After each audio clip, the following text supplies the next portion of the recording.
All right. Welcome everyone to the Tamer Fund for Social Ventures webinar series. My name is Katie Neff and I am the program manager at the Tamer Fund for Social Ventures at the Tamer Center for Social Enterprise. Today, this is the showcase on social justice and employment within the Tamer Fund. So we're lucky to have three of our portfolio venture founder and co-founders today. Before we get started, just so you all know, this is being recorded.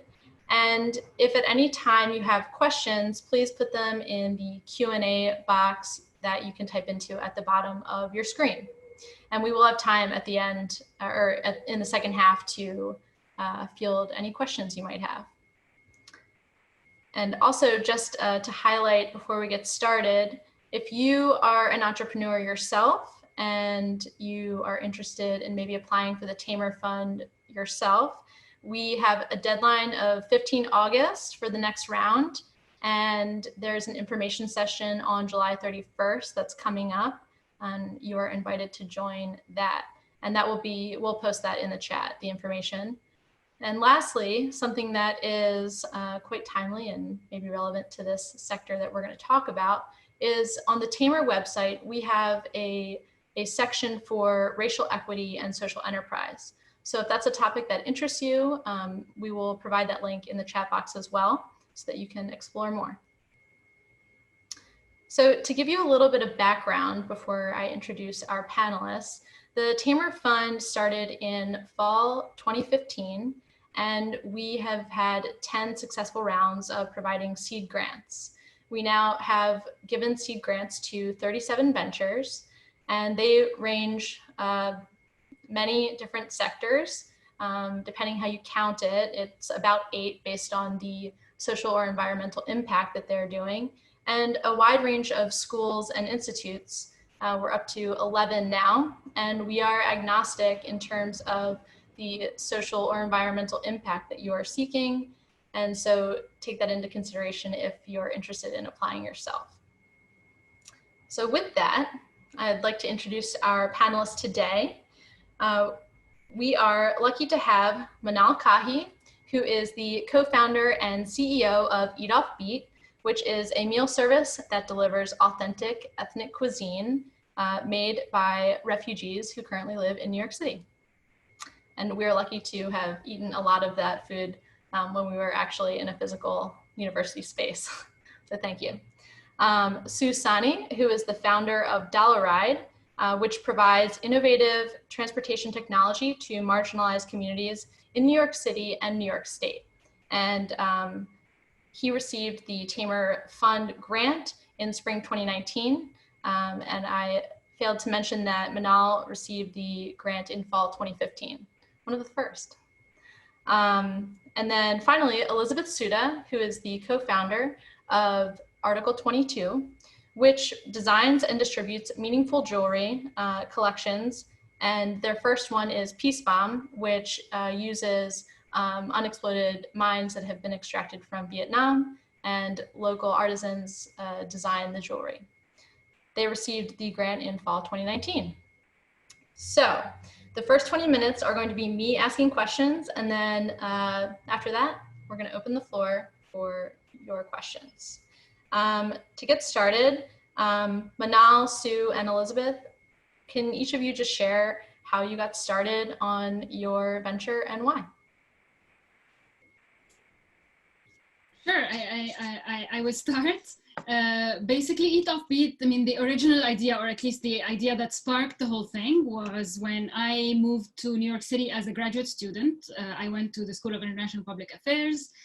I came here to mostly work on international environmental affairs, but the main thing that struck me was hummus in grocery stores. I was very disappointed with the quality of hummus in grocery stores. Coming from Lebanon, where I'm originally from, you know, I had very high standards and was kind of disappointed with the one I found here.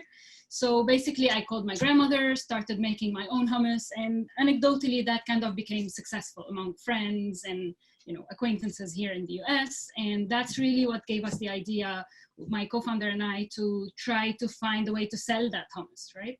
And when we started thinking of who could bring better hummus to New York, we thought of Syrian refugees. That was, for context, that was 2013, 2014, was the midst of the refugee crisis back home. There were also some refugees from Syria being resettled here in New York. So we thought, why not have them actually bring better hummus to New York? I wasn't necessarily interested or actually capable even of making that good of a hummus. So that really was the idea that sparked things in the very beginning. Obviously, we never sold that hummus. We immediately went to a different business after, looking into the model, realizing that was an oversaturated market in New York City, that we were going to need to make a lot of concessions if we were to bring the actual quality we wanted. We ended up pivoting to a catering company that delivered authentic meals made by refugees from all over the world. So we thought, why restrict it to Syrian refugees or Middle East, to one recipe from the Middle East? Why not opening up to anyone coming from anywhere and kind of discover all of those amazing cuisines and dishes that are so much better when they're made by someone who really knows those recipes. And that's what we still do today. We've been going through a couple of pivots, but I guess we'll talk a lot about that during our talk. But that's really how things got started.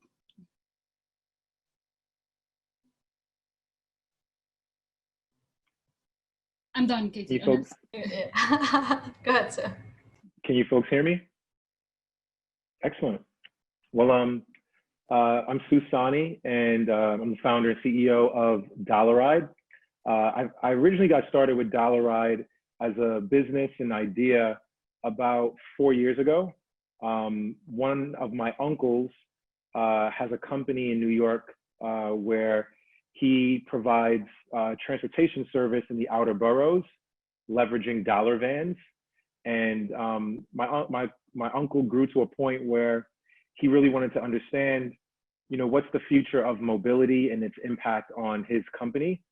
And being someone in the family who's known as like the young tech guy who understands how to build software, he basically hired me to do research to understand what's going on in the local community and what is Uber and Lyft and its impact on businesses like his.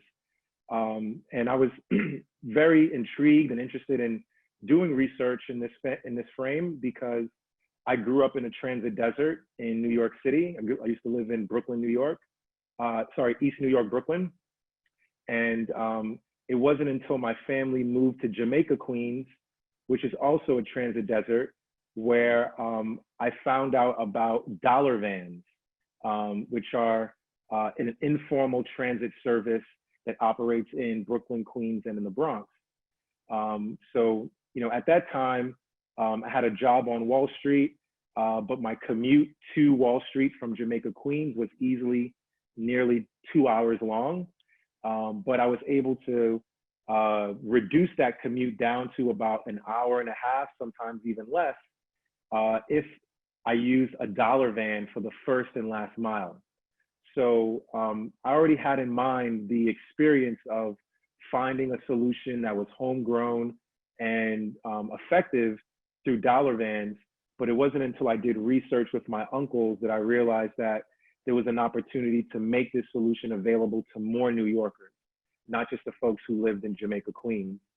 So that was really the precipice that made me want to create Dollaride, which is a mobility company for communities that are underserved by public transit.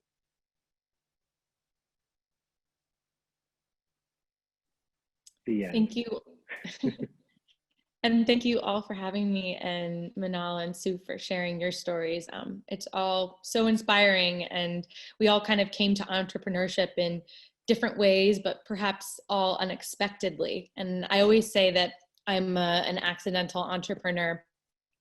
It all started really with a trip to Laos.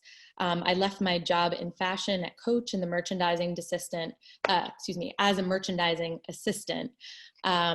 And I really had, while there, started asking, what we buy, where does it come from? What materials is it made with? I started thinking about sustainability, and I chose to go to Laos because I had done some internet surfing and realized what a rich living heritage they have, rich living culture around natural dyeing and handloom weaving. So I went there really with the goal of exploring, learning, understanding what natural dyes were all about and how those those could potentially plug into the global fashion market. I actually at that time envisioned myself maybe to be an entrepreneur, to go back into a fashion company and try to make it more sustainable. Well, one thing led to the next, and I find myself through a consulting job with Swiss NGO Helvetas in a village where not only do they weave, they melt American Vietnam War bombs into soup spoons. And for lack of a better term, I was completely and utterly blown away because I had eaten off that very soup spoon that morning for breakfast. My noodle soup was served with it, and it was served in every little restaurant around the province because people had been eating off of those bomb metal spoons since the 1970s, when the artisans in this village started making them, transforming an incredibly negative thing into something that was positive, that would quite literally feed their community. So fast forward to today, and I have, a company that I've co-founded that creates jewelry. And a lot of people say, why jewelry? And in that moment, I have to admit, as cliche as it is, it was an aha moment. I thought, if they can make spoons, they can make bracelets, and I will sell them. And why bracelets? It's because the thing that I was wearing on my neck that day was a little dove my grandmother had gotten for me when I was younger from a thrift store. And it didn't matter what the material was, I had just always been attached to that. And so I realized that jewelry really carries stories, and it carries value, of course, depending upon the material. But even in our case, when it isn't a precious material necessarily, it carries weight and value. We are literally using these pieces of history to tell the story of Laos. So the second part of what we do is not only creating this sustainable income stream for this group of artisans that are all family-based, creating this beautiful jewelry and spoons in their village gardens, but also we're helping to clear some of the 80 million unexploded bombs. That's 80 million unexploded bombs from the land in Laos. I can tell you more about that in a bit. Well, incredible. Thank you all for sharing. And what's really exciting here is that in three very distinct ways, each of your ventures, the work all three of you are doing is creating access and opportunity for different populations around the world that are probably a group of hardworking people that maybe just didn't have the same opportunities. And you each have found ways to say, hey, here's how I can create this path for access. So thank you for sharing that and for taking the risk of getting out there. Manal, I think you're probably the earliest venture here, but all three of you have been working years in and out, trying to make what you want to do work, and then COVID hits. So I wonder if each of you could share how you have been impacted and what you saw as opportunities, some of your challenges. I know, business has come to a bit of a standstill in some ways, and then have you had any recent successes or upcoming challenges? Let's just start with you again, Manal, and then we'll go around. Yeah. Sure. You said that really well. We launched the business in 2015, and since then it's been nonstop. I'm sure Sue and Elizabeth here agree. It's been so much work since then, and it was kind of feeling like March was going to be our year, right? Q3 and Q4 was going to be when we were kind of booming, and I think that's something that a lot of other businesses were actually seeing. The economy was growing, everything was going better. Anyway, COVID hits. We were structured as primarily a corporate catering company. We did a lot of catering for Colombia or elsewhere, mostly for the corporate sector, a lot of startups actually. Probably I would say 60 to 70% of our customer basis was large startups. And those are the ones who started closing with COVID. They were the earliest to send their employees off to work from home. So we started getting early signs, early March, probably even late February, we started getting signs of cancellations. By mid-March, we had lost 100% of our business.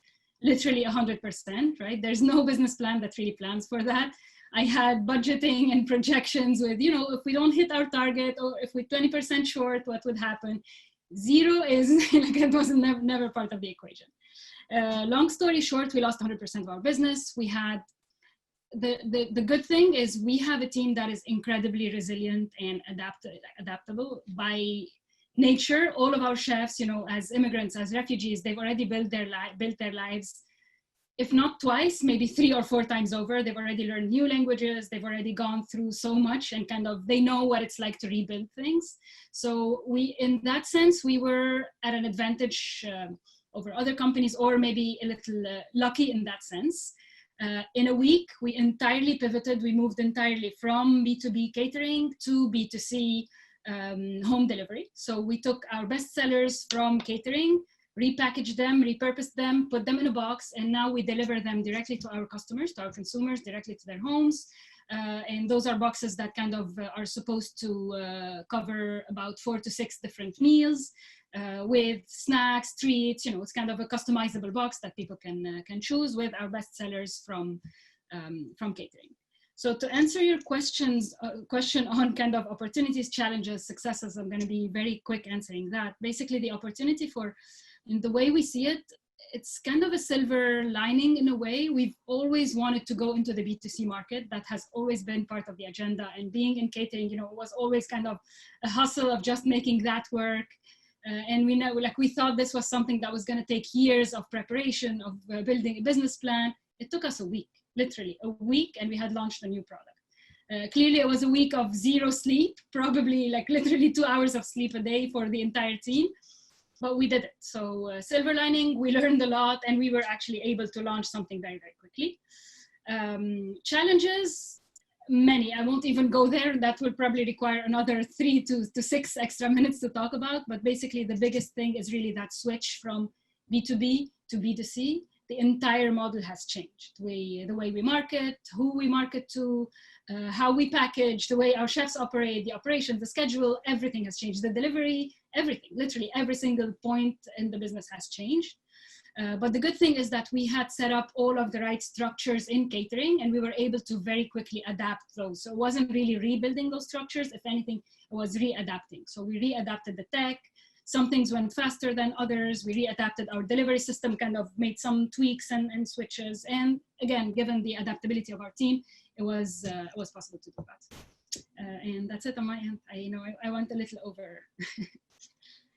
So go ahead. Yeah, I think you folks will see the theme in being adaptable in this environment. It's precisely the same experience my company had when COVID hit. So for a little bit of background, Dollaride is a technology software company, but our primary way of delivering service is through partnering with dollar vans, which are drivers who have their own vehicles, who transport passengers along fixed routes in the outer boroughs for about $2 per fare. So in early March, when it was obvious that we're in a pandemic, and specifically once the governor basically ordered that everyone, follow shelter in place, quarantining, and then companies also telling their employees to work from home, that literally reduced our ridership, daily ridership across all dollar vans, down by, I think, about 90 to 95%.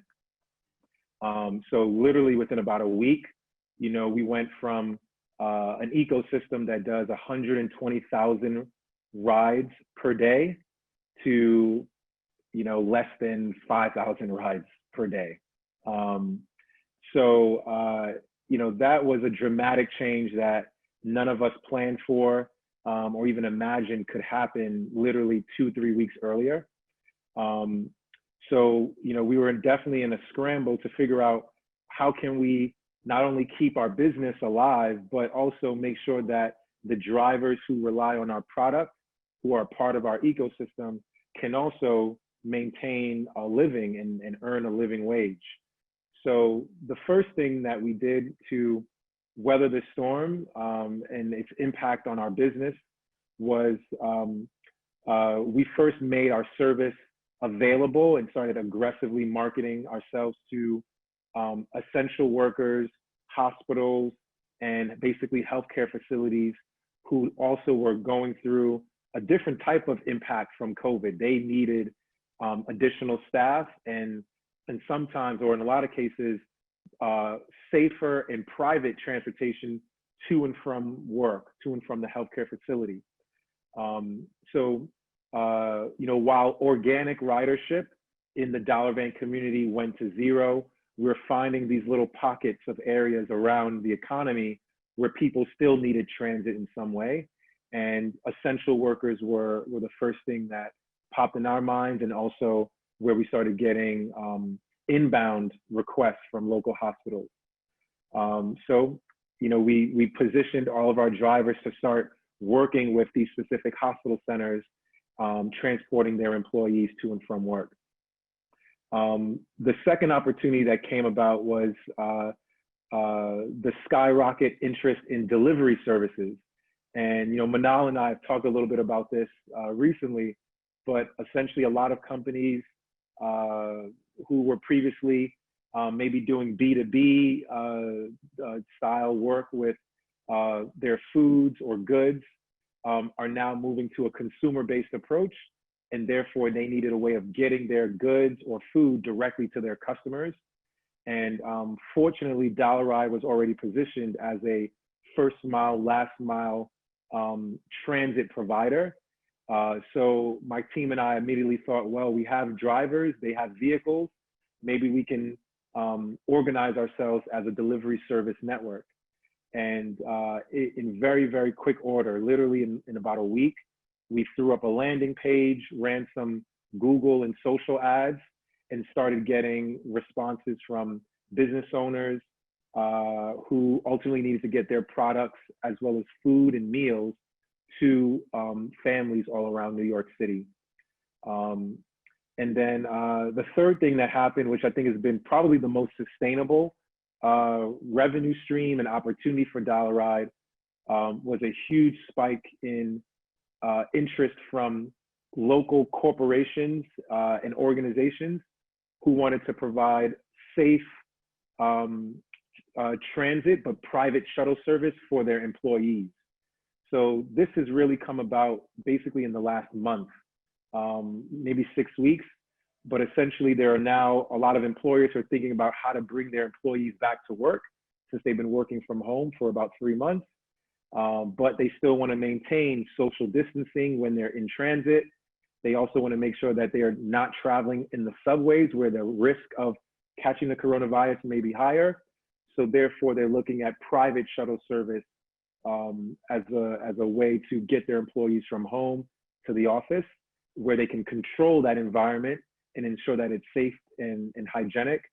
So we've gotten a lot of different companies to reach out to us that way, and have now structured several contracts where we're still using dollar vans and using our technology to create routes, but doing it for almost a dozen different companies in the outer boroughs who wanted to provide mobility as a service to their employees or members of their community.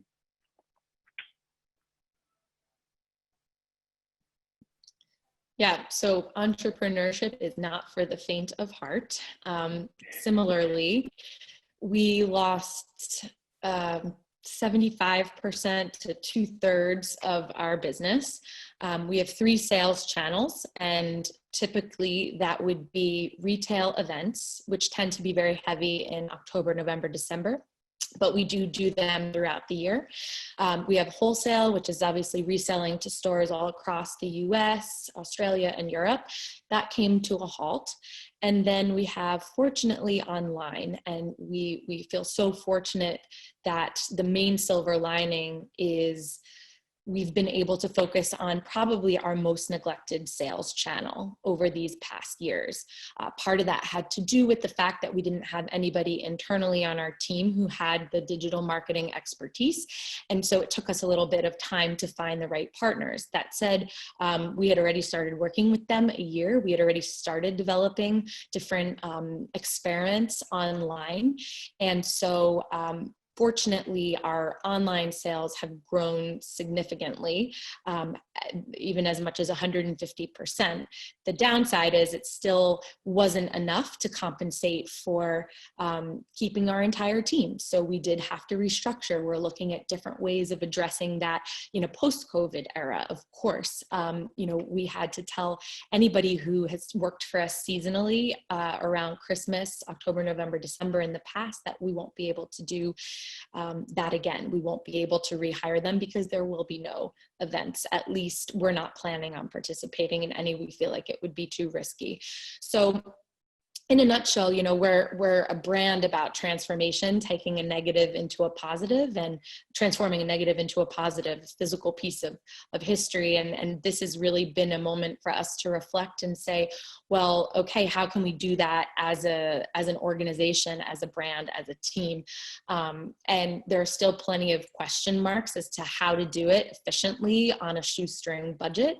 But the great news is that because we've been able to show growth at 150% over last year, I do feel that if positioned in front of the right sort of potential funders, we can show that we have some sort of track record in this particular area. I would say, in general, storytelling is absolutely critical to what we do. And, I've always found that when we have the ability to tell our story, the response is really good. People become engaged with us by joining our newsletter. And that was very interesting to me as well to see during this time. At the end, I'll share a little bit about how we're currently engaged with different artists and activists. And so we started doing informal Zoom interviews and sharing those in our newsletters. And by doing that, we were actually giving our community something more than just an update on product. And people responded in a positive way with regard to actually, buying some of those products. So this has been, although a very, very, very difficult moment, an opportunity for us to still keep our orders intact with our partners in Laos and continue to raise money for Minds Advisory Group to clear some of those 80 million unexploded bombs from the land. So I think the moral of all three of you sharing is maybe what you said, Sue, which is adaptability is maybe a key characteristic of entrepreneurship, and then not being for the faint of heart certainly sounds like it, because it sounds like each of you found a piece to focus on that brought you opportunity. And I don't know that, everyone in your shoes would have done the same thing. Very challenging for sure. But you found something. I mean, you found pieces that maybe you hadn't had time to focus on and were almost forced to, but it worked out. So good on all three of you for taking that on. And, if life wasn't already difficult enough, we have a social justice movement on our hands, which is timely and important and, already too late, but glad it's here. And this is not just a U.S. issue, even though the movement is highly focused here, but there have been, protests around the world. And it would be interesting to understand how each of you see your roles as a piece of contributing to the social justice movement. Am I starting again? Well, yeah, why not? Or actually, was anyone else going to start? I don't want to, because I'm probably the least. Anyway, I'll say whatever I wanted to say. I'm probably going to be quick. So we're probably the least. Most of the company, I would say 90% of our team are immigrants, and we've only been in the US. I've personally only been here for 5 years. Others have only been here for a couple of years. So we have a very short experience with kind of the American experience in general and kind of how things go. What we are able to speak about a little bit, or at least where a few of our team members can speak about, is about their own experience. And we've actually had, for World Refugee Day, we had planned a whole lot of events, but given the circumstances, we felt like, you know, we usually always tend to not be political in any way and to not address any politics, because we find that it's easier for us, just our mere existence is political in a sense, right?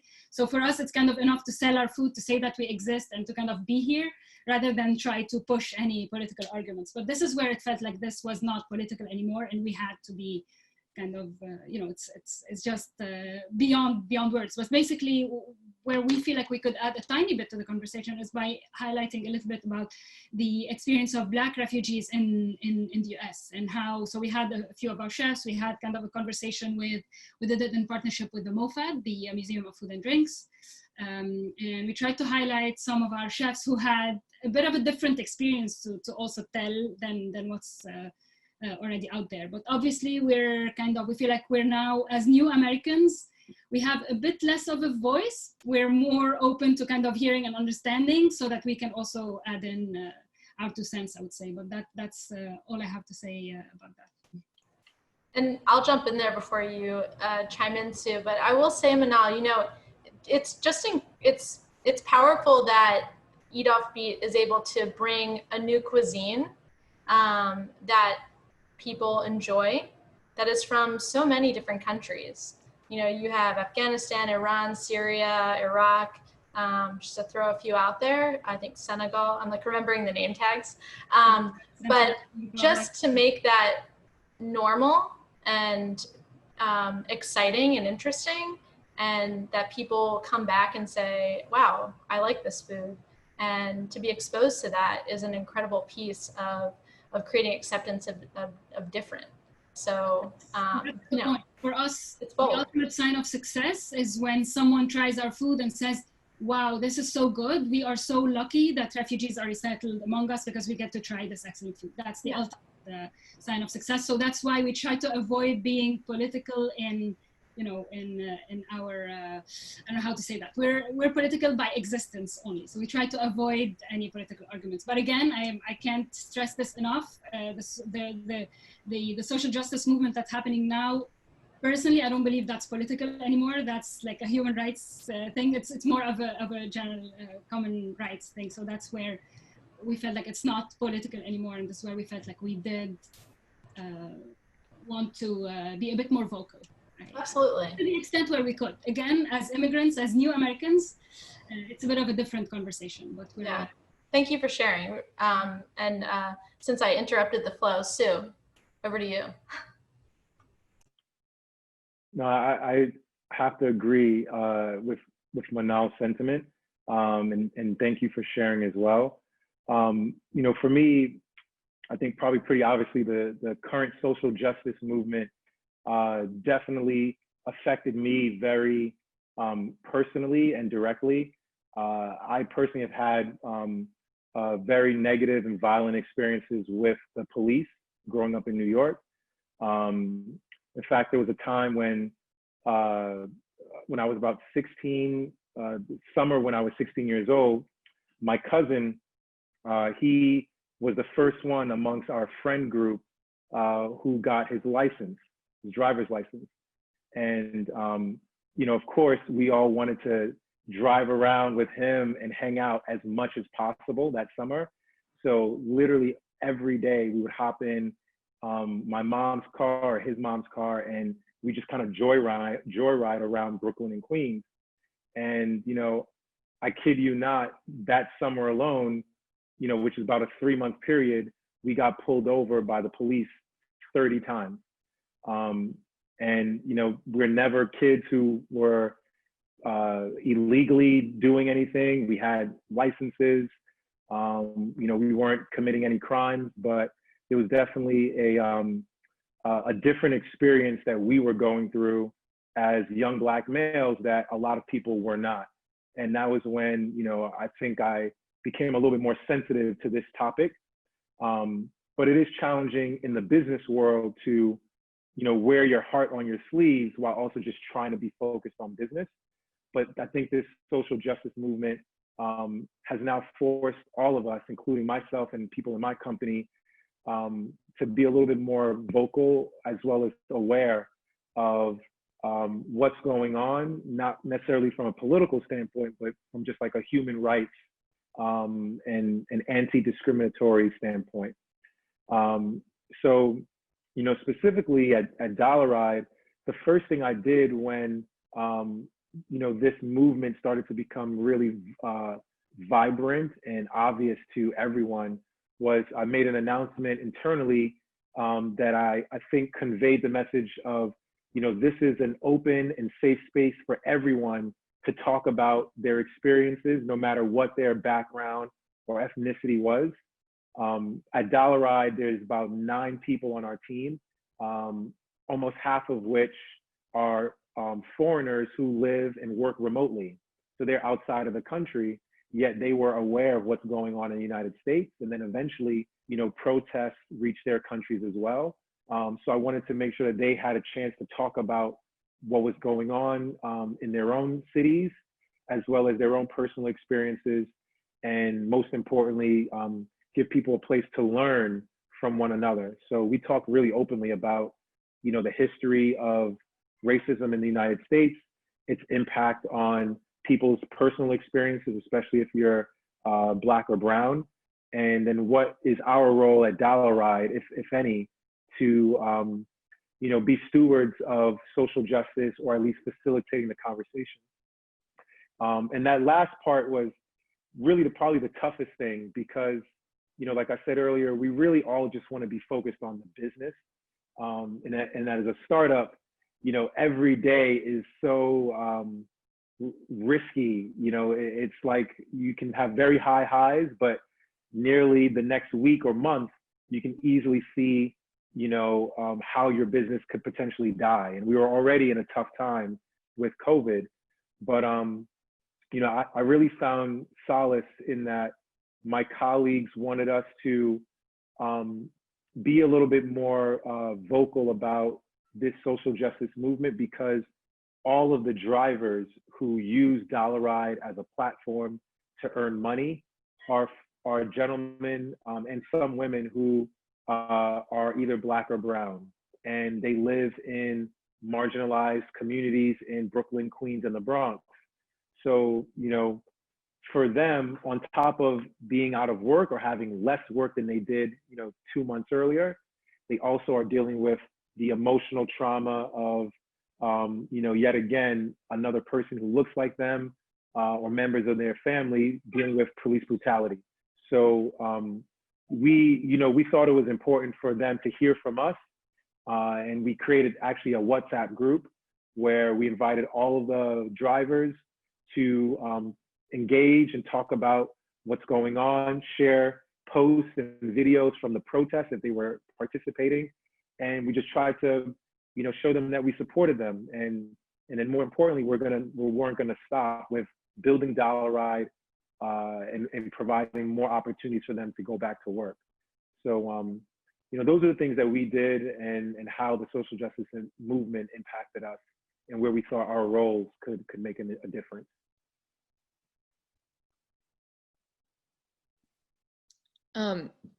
So in a weird way, I have a lot to say about this because I have been working in Laos actually since 2008-9. So it's been a while. And from the very beginning, I've always been keenly aware of myself as a Falong, which in Lao is a loving way of saying foreigner. Originally, it meant French, which was slightly less loving, I think, when it was sort of under French control. But at least with the way it was always used to me, it was always in a loving, or has always been in a loving way. And I've always really appreciated that, especially because people knew that I am American and it's my country that is responsible for the 80 million unexploded bombs that are still in Laos today, 40 plus years after the war has ended. So as a result of that, I was always so focused on really telling the story of the artisans I met who to this day give me chills. They inspire me so much because they're the people that are, you know, living among all of this unexploded ordnance. They rely on the land to live. You know, over 70% of Lao people really are farmers, and so they have to cultivate land that they know is contaminated. And how can you have peace of mind doing that? And you can't quantify peace of mind. And so I've always been so dedicated to bringing journalists over to come to the village, to get the community that I work with to be the ones to tell their story. And ultimately, you know, the jewelry that we make has been a vehicle for that story. You know, every single piece comes with a story card that hopefully leads people who are curious to go to our, you know, short 10-minute documentary that we made back in 2010, funded by Kickstarter, you know, but it's an evergreen piece of material because it's all still true. So, you know, I think like Manal, in this way, I've been so dedicated to showing and not telling. I shouldn't be the one that's specifically speaking to particular issues, but if the jewelry we make and the brand can be a vehicle to have people tell their stories, in this case, you know, it started with Laos, then that excited me, and that is what I and my team devoted ourselves to for a very long time. And then last year, kind of a light bulb clicked, and as we thought about how we could engage with different artists and activists who were themselves at the forefront of systemic change, you know, the people who are not linked to Laos at all, but who are working toward climate justice, you know, intersectionality, you know, women's rights, racial equity. We thought, what if we used the jewelry not only as a canvas to tell the story dropped and made in Laos, which is kind of our signature phrase that's engraved on many pieces, but what if we could also include that message, but then on the outside, put the message of an artist or activist who is at the forefront and doing the work, getting their nails dirty, to change the world. And if the jewelry could somehow be a canvas for that and raise money for their efforts, and at the same time help us and expand, I should say, expand our community of people who know about the work we do in Laos, donating to clear unexploded bombs from the land, then it was a win-win for everybody. And so ultimately, you know, we joke and we say, okay, this is the new t-shirt, and t-shirts still are very visible and have their place. But if the jewelry can also be that conversation piece where at a dinner party, you know, that's somewhat intimate, you can talk about a hard issue, and maybe that bracelet is the thing to spark it, then I think that's valuable. And so we're looking at ways that we can actually really expand our impact by really selling more. I know I'm out of time, but I would just like to say, you know, I think that it's a lot harder to be an entrepreneur. You know, looking back to myself those years ago, and that was my goal. It's possible, and big companies and corporations absolutely need the best entrepreneurs to change. But I feel really good about the fact that, like, we've built this to be this virtuous circle where the more we sell, the more good we do at every single step of our supply chain. And we're trying to cut out plastic. We're not perfect. We still, you know, ship by plane our products from Laos to New York. It's been a headache when we've tried to do it otherwise. So we're not perfect, but you know, we're really trying to be as clean and true as we can as this small little entity that's making a difference one bracelet at a time. Thanks, Elizabeth and Sue. Just to touch on what you mentioned there, Elizabeth, it's a salient point in terms of, you know, making systemic change, that it sounds like you're saying you saw the opportunity to make more change by going out on your own than trying to do it internally. which kind of depends where you are, but it is challenging. I mean, that's systemic changes need to happen in the U.S., such as part of that whole social movement piece. So incredible. And Sue, your story and kind of how you approached the whole uprising of Black Lives Matter and just social justice in general are really nice tips just for those of you out there in the audience, how you decided to just approach this face on. And hey, if you want to share, great. It's a safe space. And it sounds like your team really responded well to that, to say, hey, we're doing good work here, and let's have this conversation so that it's not, an elephant in the room, so to speak. But now let's open it up for questions. So if you do have questions out there in the audience, please type them into the Q&A box, and I'll start with a couple questions here. And panelists, please feel free to answer in any way you like. So first and foremost, let's see, we have any of your businesses engaged in new or innovative partnerships due to the pandemic? And do you think if so, will any of them last, or are they temporary? I think some of this has been touched on, but maybe you can expand on it and how you see this into the future. Ladies, would you like to go first? Maybe we keep the same order. Yeah. I can start. So basically, yes, and I was actually going to mention this when you asked me about kind of the challenges, the opportunities that we got through whatever pivot we had to go through. Basically, when we started doing those meal boxes, there was way more pressure on menu variety and changing our menu than there was in catering. So we now have to be very aggressive. We need, after doing a lot of customer feedback calls, all of that, we understood that an ideal rhythm is a new menu every single month.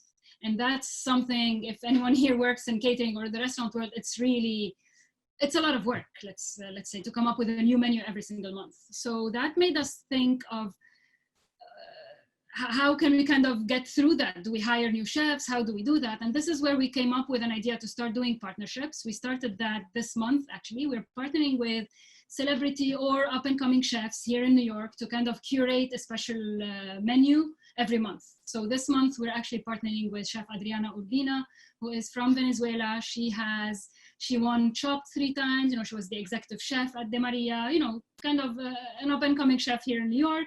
She curated an entire Venezuelan menu. That's a box that we're selling today. It's going to be on sale until the end of July. And the idea is that we're looking for more partnerships where we're going to be highlighting different chefs every single month. I think the Philippines is coming up next. We're talking to a chef from the Philippines. We'll probably talk to another chef for September from Sudan. So we're really trying to highlight all of the off the beaten path cuisines, or all of the chefs who are kind of trying to make it here in New York, and try to come up with new partnerships that way. So another one of those silver linings, actually, because this is not something we would have thought of if we stayed in catering.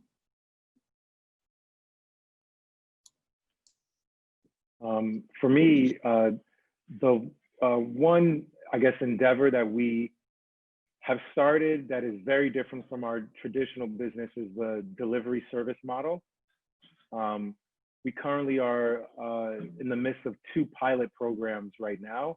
One with an organization called Agbotic, where I kind of spoke about them earlier, but essentially they have organic food that they've, I guess, cultivated using machine learning in upstate New York, and they need to deliver that food to their customers in New York City. Previously, that channel was through partnerships with restaurants, but now they're going direct to consumer. So we're launching with them in, I think, the beginning of September, and we're going to see if we can actually be a sufficient delivery service partner for them now that they're going direct to consumer. And there's also another. And so I'm just going to throw a potential partnership here. Oh yeah, exactly. I keep forgetting. We do need to talk. But yeah, and similarly, there are a lot of relief efforts for getting free food to low-income families in various neighborhoods and parts of New York City. So we're in the process of working on a partnership with the Coalition Against Hunger, sorry, the Campaign Against Hunger in Brooklyn. They're sort of like a food pantry that usually has their clients or local people coming to their facility to receive food. But, you know, because of the pandemic, they've just been overloaded with so many people who are in need. And they no longer want to have people waiting outside in line for hours and hours. So now they're trying to move to a delivery service model. And we're in the process of being a partner for them. I must say though, it's not yet clear whether these channels are going to be sustainable for us. You know, I think these pilots will give us the chance to evaluate economically and logistically, can we really deliver on this model in a sustainable way? But, you know, my fingers are crossed. I hope so. And, you know, I think there is a price point, at least, that could make it sustainable, which is what our team and our partners are really focused on. So in due time, we'll know for sure, but we're definitely, you know, taking the steps in that direction. Yeah, that sounds like time will tell for both of you, but very exciting opportunities on the way. Elizabeth, I'm gonna, in the interest of time, there's a question specifically for you. So I was just gonna throw that out there, which is, with an eye on racial justice, the attendee asked this, I was wondering how you consider or address the white savior complex in your international work. And I think you touched on that a little bit, but maybe you could expand on that. Yeah, sure. You know, I was always keenly aware of some of the one-for-one companies out there that were some of the earliest kind of companies to integrate, I guess, social impact and business. Not to pick on anybody, but Tom's is an example where they gave a lot of shoes away and they kind of destroyed the local shoe market. You know, when I first thought of the idea of a bracelet, it was really just to take a local innovation and make it match something where there would be global demand. So the reason to change the product was not because spoons weren't absolutely brilliant. They are. You know, we celebrated that in the documentary we made together with the Village back in 2010. But to get those spoons to a much larger audience, you know, it would have been a lot harder to do. So, you know, the shift was really about working together. It took a year to make the first bracelet. And, you know, I don't think they would have made very many more if I hadn't sold those first 500. And I don't think I could have sold spoons if I tried to sell spoons. So the point is that, you know, I wouldn't have Article 22 if it wasn't for the genius of this local community. And that's why I mentioned, you know, I always, as much as I can, try to bring journalists to the Village. You know, we were recently on a podcast called The Wardrobe Crisis, and we brought this sustainable fashion journalist, Claire Press. And so, you know, you hear in this podcast from the Minds Advisory Group, female technician who is the highest ranked person at MAG within the local Lao community. And you hear about her work in her words. Similarly, you hear from the very first family who in the 1970s started making the soup spoons. You hear from more recent artisans. You hear from a family that we just started working with who have survived a recent UXO accident. So the point is, to the extent that we can, we always try to engage the local community in telling their own stories. And so, I mean, I'm just going to loop back to the question that Manal and Sue answered, which is just to say that, like, it has always been a dream of mine to do more storytelling, and it's really been a budgetary limitation that prevented us from doing it. But to the extent that, like, we can be in charge of our own destiny and telling our stories collaboratively with all of our friends and community in Laos and new people we meet who have incredible stories to tell.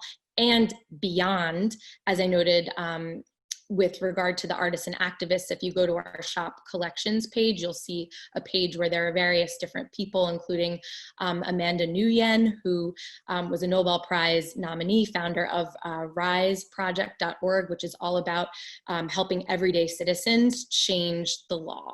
And so, for me, if we can adapt part of our work into maybe even a spin-off platform that allows various different groups and organizations to partner with us, and we can kind of be that new t-shirt and give them a fundraising tool through a bracelet, our best-selling bracelet, for example, then I would love to be part of their story, to help tell it in their words, and then also provide, a product that could help them raise money while, frankly, yes, advancing our mission, which is to raise awareness and funds to clear unexploded bombs through the land, using art and design. It's just what I happen to be able to do.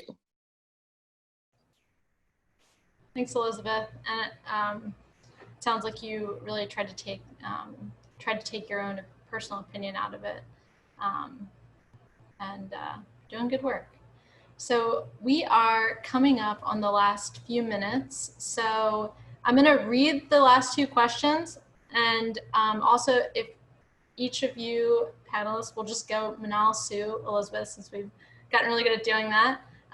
Just any final thoughts on what you can tell anyone who might be in the audience who is thinking about joining a social or environmental venture or starting their own, maybe wants to contribute to one in some way.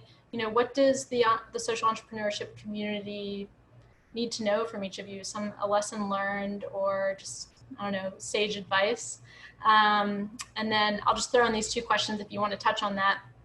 First one's very simple, is how and why did you decide to make your way to the Tamer Fund? And have your boards been well equipped to support you? And if they have, how so? So I'll give you all, chance to kind of let that simmer. We have like 3 minutes left, so whatever closing thoughts you have, and you guys look ready. So, all right. Yeah. I'd love to tackle that last one about how and why we found ourselves to the Tamer Fund. I've thought about this a lot, and I think for anyone who's an attendee and they see themselves as entrepreneurial, they're wondering, where do they get started? Where do they find resources? The Tamer Fund is a great example of how you can kind of hack the system in terms of the challenges that you'll typically face as an early stage entrepreneur. You have tons of resources available to you when you're a part of the Tamer Fund's family, so to speak. And this is something that really attracted me to this particular organization and resource. One, it's affiliated with Columbia University, and because of that, we have access to MBA students and other parts of the student body who want to contribute to our organizations. There are advisors and mentors and people who are part of the business world who can also contribute their knowledge, their experience, and their contacts. And then last but not least, the funding. The Tamer Fund comes with a grant that can be transformational if you're at a very early stage and need that funding to build a part of your business that could be sustainable in the future. So, for me, that trifecta really helped me get Dollaride off the ground in a quick way. And it's one of those things that I almost always look for when I'm trying to start a business. How can I access resources that help me jump steps or move faster than I could have on my own?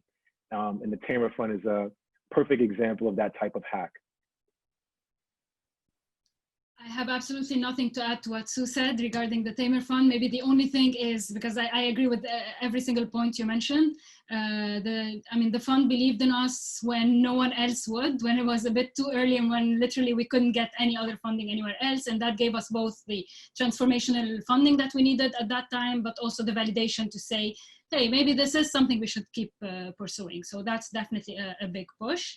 And maybe to answer very quickly in terms of the board, we actually don't even have one yet. So I'm not going to say much. Maybe Elizabeth or Sue, if you have anything to add to that. But as a closing advice, if you will, for me, it's really, and particularly during this time, if you're planning to launch your own company, just make sure, or even social enterprise, get comfortable with uncertainty. It's very uncertain. You will never know what's coming up. And even more so now, right? That we literally cannot plan. We can plan probably for the next 2 weeks. We don't even know what August or September will look like.